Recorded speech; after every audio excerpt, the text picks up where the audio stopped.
Welcome to another edition of Oncology Today.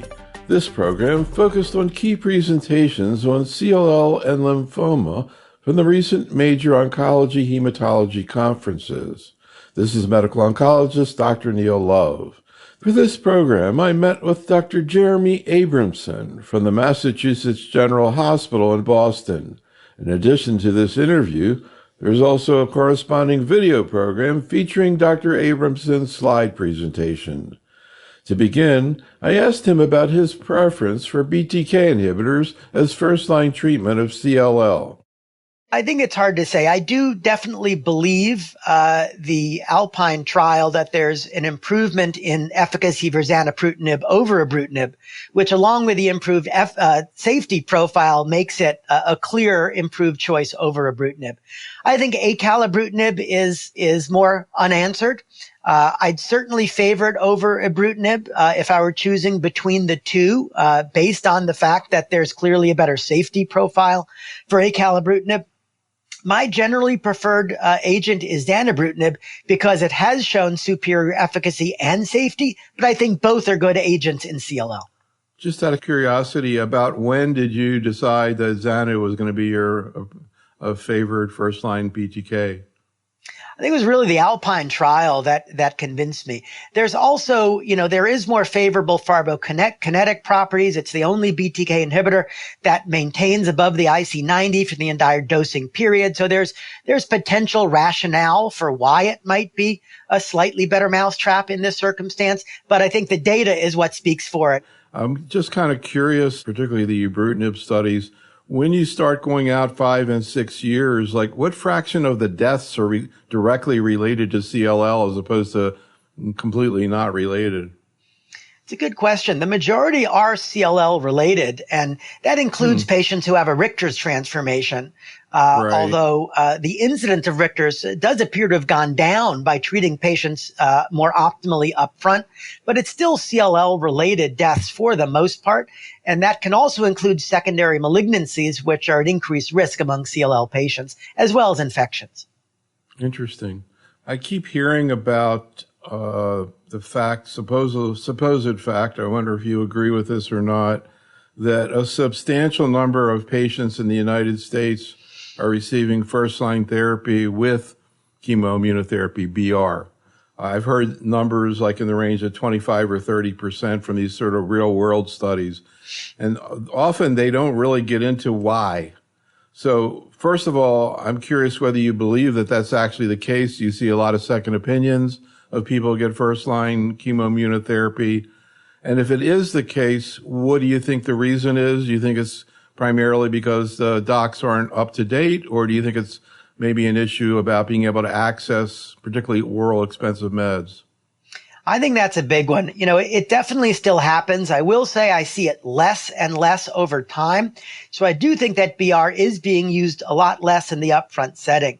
I think there's a lot of, people who are practicing out there who have a lot of experience with BR, really like giving BR and like the fact that it's time-limited therapy. And particularly when it was either ibrutinib or BR, I think there were folks who didn't want the long-term ongoing toxicity profile of ibrutinib compared to the short-term impact of BR. I think over time we have better BTK inhibitors, meaning zanubrutinib and acalabrutinib, and we also have time-limited therapy with venetoclax and obinutuzumab. So presently, I really see no major reason to give BR in the upfront setting, with one exception, and that is what you alluded to, Neil, which is insurance coverage for oral oncolytics. And there are still plenty of insurance plans out there with really insufficient oral drug coverage. And this includes patients on Medicare who don't have Medicare Part D, whereby any of the oral oncolytics might cost them an arm and a leg. And when you're deciding between ibrutinib, zanubrutinib, acalabrutinib, and venetoclax, they're all going to be expensive without coverage for oral drugs. And so that, I think, is still the one area where it's, reasonable to give those drugs. I don't think a patient should go bankrupt to receive these drugs. They remain an option in the relapse refractory setting. We now have good evidence that BTK inhibitors and venetoclax are superior therapy to bendamustine. and it would be my preference for them to receive that. One of the novel agents, but if they're going to have to pay out of pocket and it's going to bankrupt them and impair their quality of life from a fiscal perspective, then I think BR is still defensible in that context. Although I guess you have to take into account that if you get venetoclax, you're going to have a bunch of time off treatment completely. So theoretically, you'd have to factor that in to mitigate the cost a little bit, but it's a very good, that's what I assumed was the major reason at this point. I mean, of course, there are people without insurance. You would think, 30% seems even, low when you think about this. I'm surprised it's not higher in a way. I agree with you. I think that's the dominant issue. The other thing I'll point out is there's still a certain amount of hesitancy out there to, with venetoclax-based therapy upfront, need for frequent monitoring, weekly for effectively 3 months, for both the venetoclax, for both the initial infusions of obinutuzumab and then the dose ramp up of the venetoclax along with TLS monitoring. So, I think the community has gotten its sea legs under it. As far as that goes, but that may also be a factor. I hope that's also declining over time. Is ICANS also related to tumor bulk? It is. Certainly, the higher tumor burden patients are at high risk for both of those toxicities. And a major risk for ICANS is actually previously developing CRS. So tumor burden almost by definition impacts them both. It's pretty unusual to develop ICANS without any CRS preceding it. And oftentimes patients will develop their CRS. The CRS will crest and be getting better. And that's when the ICANS kicked in and the patient develops confusion. It's a bit of more of a delayed toxicity. What about infectious complications of CAR T? Do you see more of that in CLL? It's hard to say. I would say looking across the studies, infections are relatively common in CAR T-cell patients. These are heavily pretreated patients, especially CLL, 5 prior lines. We're going to see infections whether they get chlorambucil or whether they get lysocell. But there's no question, Neil, that among all the CAR T-cell studies, as you look further out, 2 years, 3 years, 4 years, there are still patients developing significant infections. And I think it's important that we as a community recognize that these are really immunocompromised patients, that the fludarabine and cyclophosphamide lymphodepletion really do burn out their lymphocytes for quite some time, particularly on a marrow that's been multiply pretreated. It's my personal practice to continue pneumocystis and antiviral prophylaxis. I monitor CD4 counts and don't discontinue it until their CD4 counts have rebounded to 200 or above.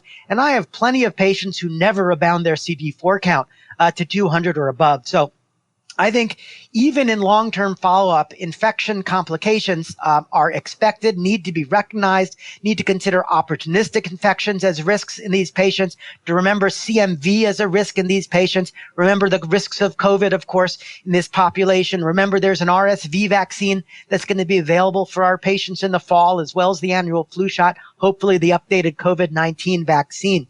And I would not be surprised if CLL patients were at more risk than other patients getting CAR T cells, because I think they're more innately immune suppressed before CAR T cell treatment. That's interesting about the RSV vaccine. I kind of when I heard about RSV, I think about kids, but is RSV an issue in these patients? In immunocompromised patients, it definitely is. And the latest CDC guidance would say that for patients 60 years or older who are immunocompromised, that the RSV vaccine should be recommended.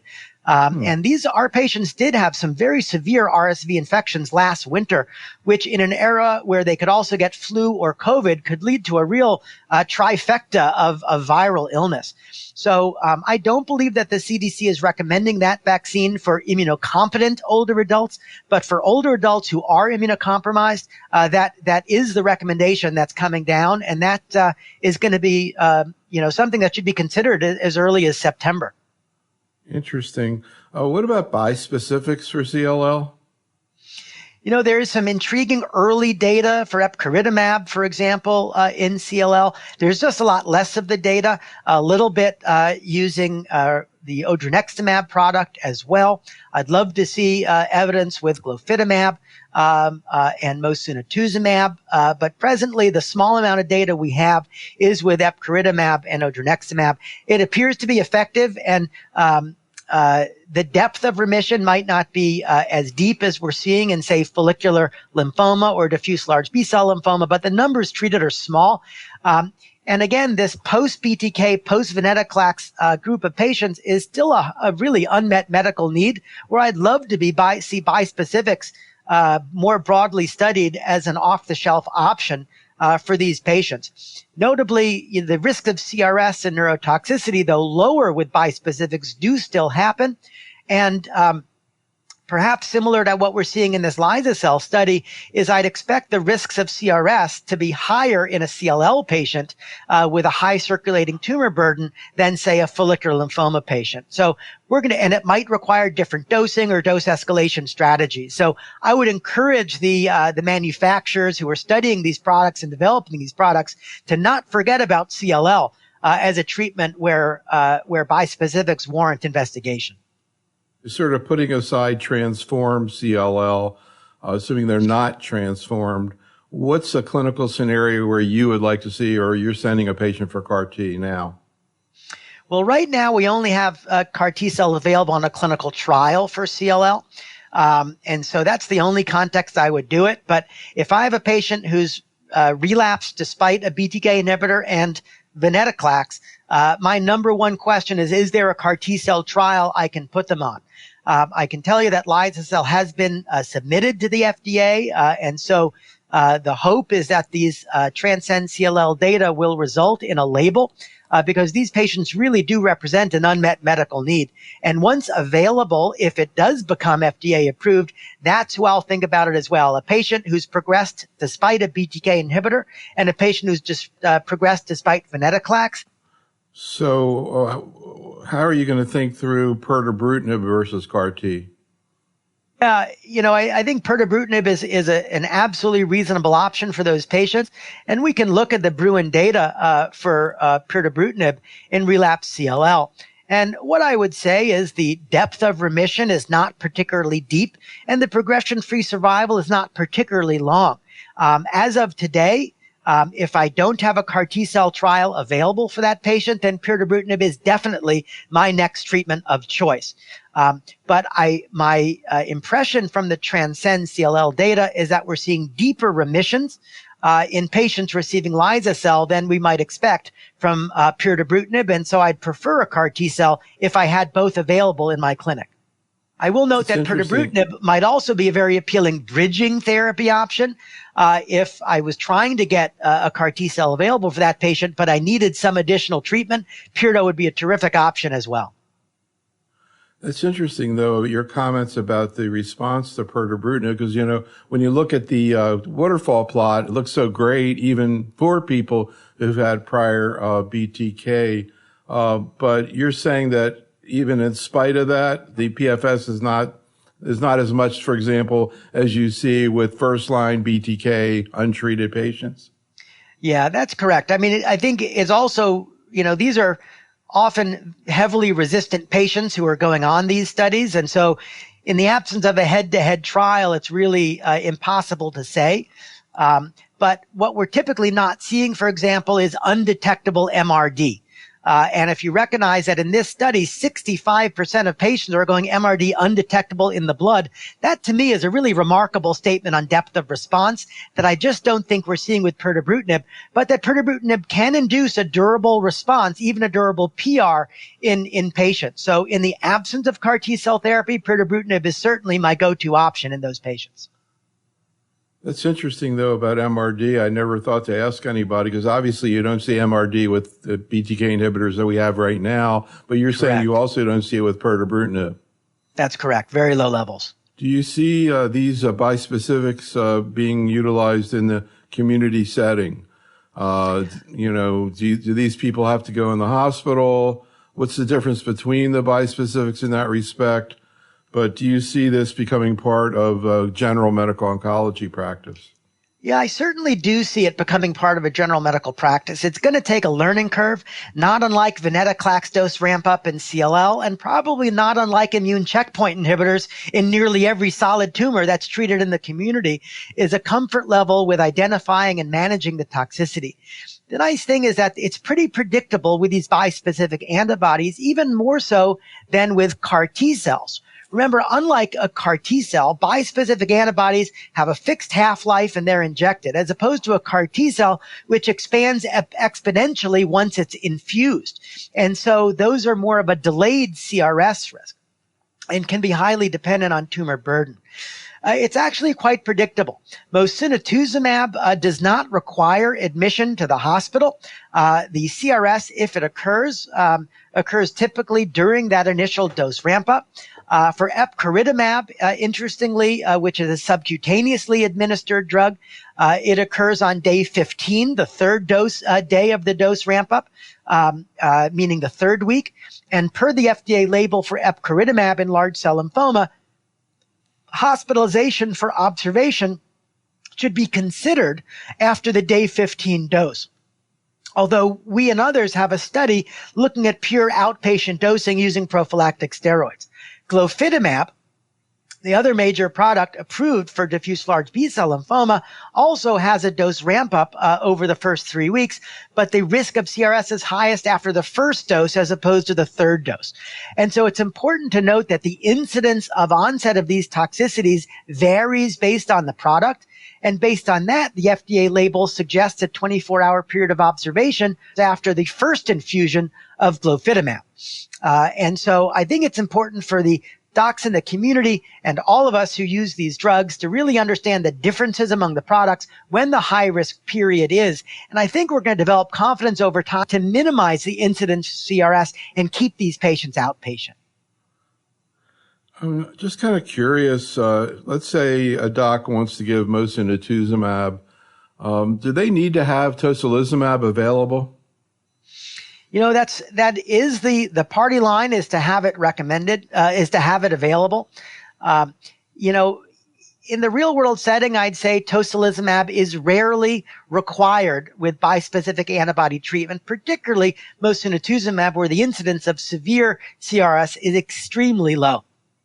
Again, this is not something that's exponentially expanding like a CAR T cell. It's unusual to see increasing grade of toxicity over time.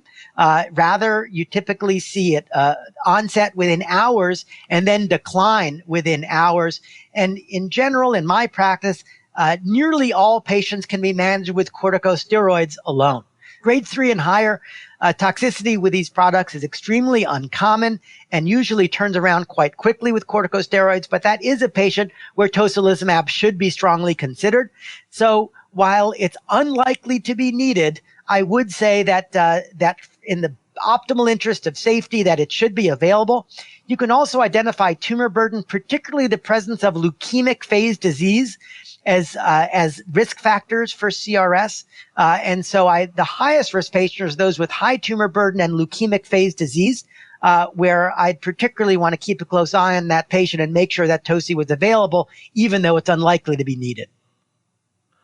I'm just kind of curious to what extent, if any, this would be an obstacle. For example, you have a general medical oncologist, they have maybe 1 or 2 people, they're going to use mosunetuzumab. I don't know how much of a hassle it is to get tocilizumab on your formulary. Do you think that would be an obstacle? I think it is the way the current FDA labels are designed with the toxicity management algorithms, including tocilizumab. That's because the management algorithms on the studies included tocilizumab. And what I really wish is that they didn't, and the TOCI was reserved for exceptional circumstances. But I think it was also in the interest of intervening as early as grade 2 to try and mitigate the toxicity profile. when in reality, minimizing the necessity for tocilizumab by just using corticosteroids might have made this a little easier to pitch as a community-based treatment program where toci didn't have to be in the freezer. So I think time will tell. I think some of the ongoing studies are really going to look at minimizing the use of tocilizumab, maximizing the use of prophylactic corticosteroids, and ultimately I think we're going to see the treatment patterns evolve. And my prediction is that going forward, we will ultimately develop data that we don't really have to have toci available in the majority of patients, and that selected high-risk patients can be referred to centers where they might have toci on formulary. Does it bother you at all to use corticosteroids in these patients in terms of the potentially impacting the mechanism of action of the drug? I don't particularly worry about it. We haven't seen a problem with CAR T cells, particularly if it's short-term impact, and particularly with these bispecific antibodies, you're usually looking at a few days. And unlike CAR T cells, where we've got this ongoing persistence and propagation where we taper corticosteroids over time, that usually is not necessary with bispecific antibodies. Once the toxicity passes, it passes. Could you talk a little bit about why CD19 is the target of CAR T, but CD20 has been the target, at least of the initial bispecifics? It's an interesting way the field is developed, and I think it's just how these compounds were designed and taken forward. CD19 certainly seemed very appealing as a CAR T cell target. It was previously a naive target. Patients hadn't received CD19-directed therapy. CD19 is a ubiquitously expressed target, including on ALL, B-cell ALL, so it really targets a broad group of diseases. I don't know why the bispecifics really evolved primarily against CD20. I suppose that the bispecifics are sort of an evolution from the monospecific antibodies like rituximab and obinutuzumab, which also target CD20. So perhaps it's a natural extension to create a better CD20 targeted bispecific antibody. But practically, I think it's a nice thing that they're targeting different antigens, because if a patient loses one antigen, then they're still a candidate to target the alternate antigen. And ultimately, of course, there's studies with bispecific antibodies as well as CAR T cells targeting multiple antigens at the same time. Yeah, I was going to ask you, do you think it's logical to actually look at the target prior to giving it? So looking to see if CD20 is there when you're given a bispecific, looking to see CD19s there. Do you do that for CAR T? I do look for CD20, and the reason is patients have always had a CD20 treatment before. So if patients had, R-CHOP and then R-lenalidomide and they have a CD20 negative tumor, I'm going to be very unlikely to be enthusiastic about a CD20 directed treatment for that patient.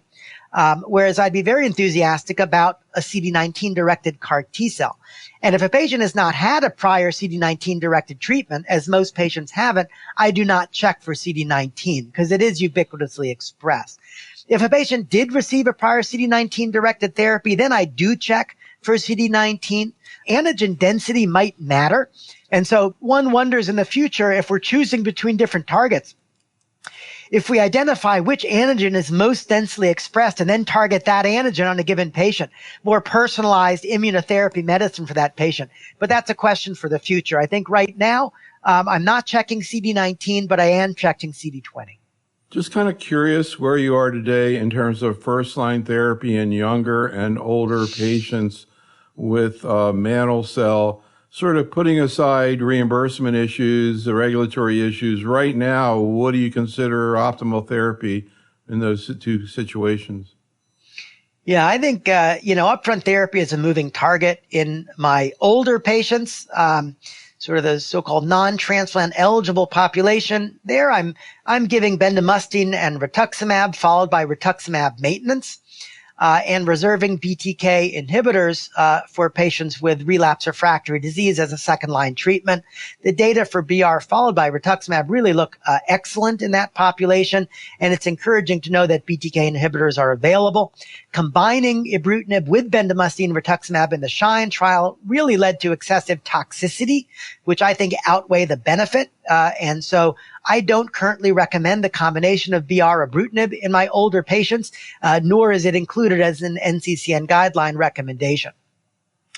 Now, older patients is a bit of a different story. Here, we've typically used rituximab and cytarabine-based induction therapy, followed by high-dose chemotherapy and autotransplant, followed by maintenance rituximab. The triangle trial, which was presented in the plenary session at the last American Society of Hematology meeting, looked at a 3-arm trial which used an RDHAP alternating with RCHOP induction regimen, followed by autologous stem cell transplant as the standard comparator arm, with rituximab maintenance being added at the time that it was approved in the participating European countries. The 2 experimental arms added ibrutinib during induction along with the RCHOP and in maintenance after completion of induction for a total of 2 years, with one of the 2 experimental arms still having an autologous stem cell transplant and the other not having an auto transplant and just having maintenance rituximab and ibrutinib.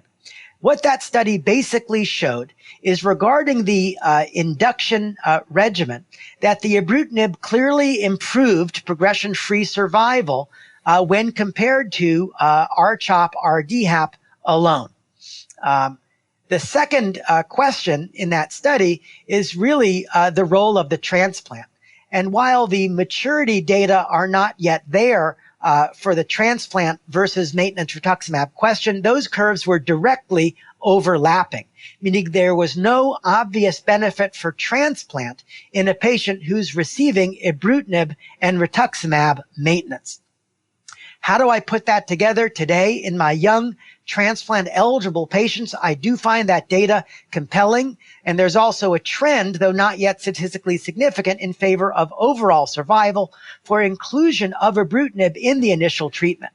I'd also note that unlike the SHINE trial in older patients, the added toxicity of ibrutinib in these younger patients was much less, particularly in patients who didn't go to auto transplant. So what do I now consider in my young transplant eligible patients? I consider induction therapy with either the RCHOP RDHAP regimen, where the ibrutinib is included with the RCHOP, not included with the RDHAP regimen, then followed by maintenance rituximab and maintenance ibrutinib, and without a transplant. So my current practice based on those data is if I'm including ibrutinib, I no longer take those patients to transplant. If I'm not giving those patients ibrutinib, they're not an ibrutinib candidate, they have a bleeding diathesis, and I want to avoid that, I'll still do my typical previous approach, which is intensive induction therapy followed by maintenance rituximab. But I do think ibrutinib substantially improved outcomes in these young patients, and that transplant did not in the modern era. And so to me, that data is indeed practice changing. And if you could, would you substitute Acala or Zanu for the ibrutinib? You know, that's a question has been asked frequently. I personally am a slight bit of a purist in that I would not in that regard, short of any data for those drugs in this particular category. There's no data for maintenance zanubrutinib or maintenance acalabrutinib in mantle cell lymphoma. There's no data combining with induction therapy in mantle cell lymphoma. So it would really be substituting those drugs without direct data. So I personally would not do that. I would follow the study. However, if I started a patient on, say, ibrutinib-based therapy and they had intolerance to ibrutinib, I would feel very comfortable swapping out the ibrutinib for one of the drugs due to intolerance, if I found that were the case. And that's because in every other indication where we use ibrutinib and other BTK inhibitors, we found the ability to substitute a next generation BTK inhibitor, and usually be able to do that without recrudescence of the toxicity. So I'll start with ibrutinib, but I'll certainly replace it with a different agent if the ibrutinib is poorly tolerated. So one final question, getting back to your older patient, would you bring up the possibility of Acala R? Do you think it's a better quality of life? I'm not, I know there's very few patients there in terms of tolerability or complications, but do you think the quality, in terms of efficacy, do you think the quality of life would be better on the Acala rituximab than BR? I think it's hard to say. Bendamustine rituximab is generally well-tolerated treatment as well. And for patients who we really want to avoid chemotherapy, we do have an option in that space, which is lenalidomide rituximab. So right now, with just such a small study with limited follow-up, I would not currently make that, but I do consider lenalidomide rituximab as an option for patients who I really want to avoid the benda. I feel very comfortable knowing that I've got these next generation BTK inhibitors available as a second line treatment. Ultimately, though, if we were to be looking into the future, I predict chemotherapy is going away in those patients. I think we will be using next generation BTK inhibitors as initial treatment for older patients with mantle cell, potentially with just a CD20 antibody, potentially with venetoclax. There's some appealing data being generated right now. But presently, with the status of the current data, I wouldn't just yet. So there's one more question I have to ask you about Hodgkin lymphoma. Try to guess what it is. Oh, golly. Is it whether we still need to be transplanting these patients? Or No, it's like, what's your first line therapy? Yeah.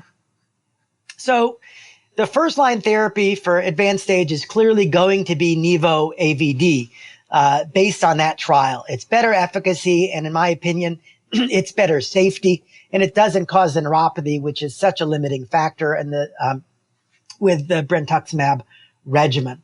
Would I do it today? I think it's hard to recommend a regimen today that has not yet been published in a peer-reviewed journal and has not been added to an NCCN guideline or been given an FDA label. So without any of those three things, I think it's poised to become the new standard of care.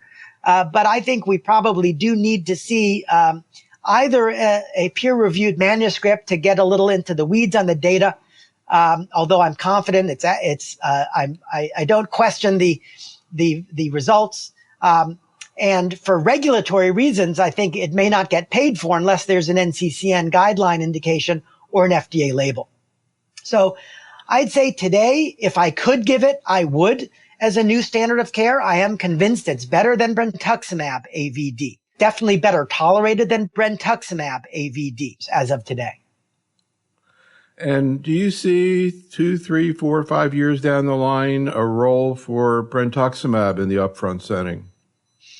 I think that's a really interesting question. I think, both of these regimens, brentuximab AVD and Nivo AVD, omitted bleomycin. They both still contain vinblastine. And of course, the reason there's so much toxicity when you give brentuximab AVD is the overlapping toxicity of two microtubule inhibitors. And so I think a real question going forward is, can we get rid of the vinblastine and actually use brentuximab instead? It's much more myelo-friendly. It doesn't cause the same degree of cytopenias as vinblastine, which is quite myelotoxic, and it would allow a more targeted approach. So we're looking right now at a study in limited stage as well as advanced stage Hodgkin's, looking at brentuximab AD Nivo, adding nivolumab, brentuximab to adriamycin dacarbazine. And that's a way to omit both the bleomycin and the vinblastine. And in the case of limited stage Hodgkin's, the radiation as well. I'd love to see that regimen move forward. And I think if I were to pick an ideal next randomized trial for the intergroup, it would be to take Nivo AVD and compare it to brentuximab AD nivolumab, and only use two chemotherapy drugs, adriamycin and dacarbazine, omit vinblastine and the bleomycin, and incorporate both of our best targeted agents up front. So one final question, which is, we've known for a long time that Hodgkin lymphoma is uniquely sensitive to checkpoint inhibitors. They have this amplification of the PD-1. Clinically, we saw benefit. I mean, there's like 1 million checkpoint inhibitor trials in solid tumors. I mean, like some phase 3, like unbelievable, bladder, everything. Mm-hmm. Why did it take so long to get a trial looking at IO in the first line Hodgkin lymphoma? That's a great question, Neil. I think there are several reasons. In Hodgkin lymphoma, where you cure so many patients, I think there's hasn't been a tremendous appetite to do large-scale trials until we had such highly effective agents available, such as the checkpoint inhibitors and brentuximab, since ABVD historically has worked so very well in that patient population. There's also, I think, some initial concern that if you combine the immune checkpoint inhibitor with chemotherapy, that you're effectively going to negate the effect of the checkpoint inhibitor by combining with chemotherapy, because the chemotherapy will be targeting the effector cells that you need to attack the tumor once you take the brakes off the immune system. Ultimately, however, I think we've learned that you can combine chemotherapy with immune checkpoint inhibitors. I'll note the same argument was made when it was the question whether we should add rituximab to CHOP. Will a monoclonal antibody add to chemotherapy, or will we just be negating the effect of immunotherapy? So I think those are the reasons why it took a while to get here, but I'm glad we're here, and I think we've still got room to go. Ideally, further trim down the chemotherapy, potentially even trim down the number of cycles. Do we really need to be giving 6 cycles to all of these patients? I'd love to see if we can give early interim PET-CR patients as few as 4 cycles. So I think we move in baby steps in Hodgkin's because we want to make sure we maintain the high cure rate, but there's still room to improve safety and even efficacy, it turns out, when we incorporate these novel agents. Yeah, I mean, hazard rate was close to 0.5 there. I mean, that's pretty good efficacy. Impressive. This concludes our program. Special thanks to Dr. Abramson, and thank you for listening. This is Dr. Neil Love for Oncology Today.